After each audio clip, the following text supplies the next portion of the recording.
வருஷம் 2025க்கான பொங்கல் பரிசு தொகுப்பை கவர்மெண்ட் அறிவிச்சிட்டாங்க. பொங்கல் பரிசு தொகுப்புல என்னென்ன பொருள் எல்லாம் இருக்கு அப்படிங்கிறதுக்கான அரசாணையை வெளியிட்டாங்க.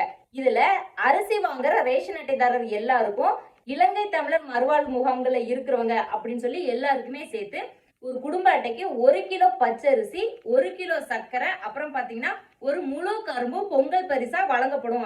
இந்த பொங்கல் பரிசு பாத்தீங்கன்னா ஜனவரி 9ஆம் தேதியில இருந்து கொடுக்க ஆரம்பிச்சிடணும் அப்படிங்கறத சொல்லியிருக்காங்க.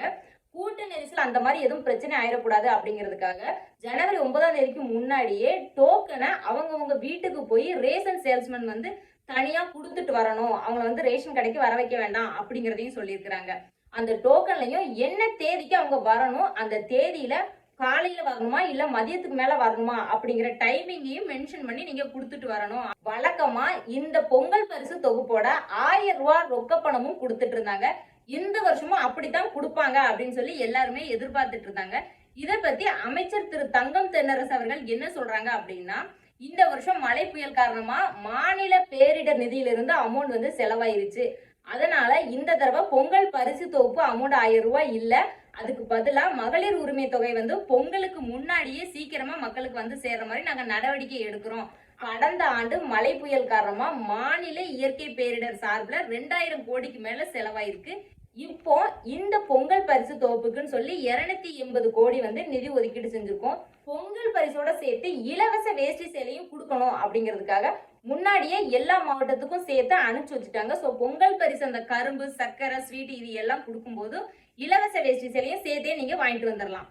கொடுக்குற பொங்கல் பரிசு தொகுப்பு பொங்கலுக்கு முன்னாடியே எல்லார் கையிலையும் கிடைக்கிற மாதிரி அரேஞ்ச் பண்ணணும்.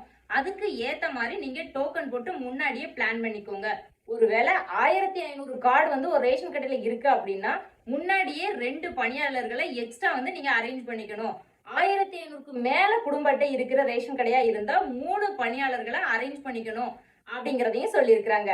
இப்ப ஜனவரி 9 பொங்கல் பரிசு கொடுக்குற முதல் நாள் பாத்தீங்கன்னா காலையில 100 பேரு, மதியத்துக்கு மேல 100 பேரு அப்படிங்கிற மாதிரி நீங்க டோக்கன் ரெடி பண்ணுங்க. அடுத்த நாள் காலையில 150 பேரு, மதியத்துக்கு மேல 150 பேர்னு கொஞ்சம் இன்க்ரீஸ் பண்ணி டோக்கனை ரெடி பண்ணி பொங்கலுக்கு முன்னாடியே எல்லார் கையிலையும் பரிசு தொகுப்பு சேர்ற மாதிரி பிளான் பண்ணிக்கணும். பொங்கலுக்கு கொடுக்குற பரிசு தொகுப்பு பாத்தீங்கன்னா நல்ல தரமானதா இருக்குதா அப்படிங்கறத முன்னாடியே செக் பண்ணி வச்சுக்கோங்க. சோ கடைசி நேரத்துல ஏதாவது பிரச்சனை அப்படிங்கிற மாதிரி சொல்லக்கூடாது. அப்படிங்கிற எல்லா ரேஷன் அட்டைதாரர்களுக்கும் பொங்கல் பரிசு கிடைக்கிற மாதிரி எல்லா பொருளுமே இருக்குதா அப்படிங்கறத பொங்கல் பரிசு தொகுப்பு வழங்குறதுக்கு முன்னாடியே செக் பண்ணி பாத்துக்கிறணும். நம்ம இப்ப பார்த்து இந்த தகவல் மற்றவங்களுக்கும் பயன்படும் அப்படின்னு நீங்க நினைச்சீங்கன்னா மறக்காம ஷேர் பண்ணுங்க. வீடியோ பிடிச்சிருந்தா லைக் பண்ணுங்க. நீங்க கொடுக்குற ஒவ்வொரு லைக்கு உங்களுக்கு அடுத்தடுத்து வீடியோ போடுறதுக்கு இன்னும் மோட்டிவேஷனா இருக்கும். அப்படியே சேனலை சப்ஸ்கிரைப் பண்ணி சப்போர்ட் பண்ணுங்க ஃப்ரெண்ட்ஸ். இது போல ஒரு பயனுள்ள பதிவோட உங்களை அடுத்த வீடியோல சந்திக்கிறேன். தேங்க்ஸ்.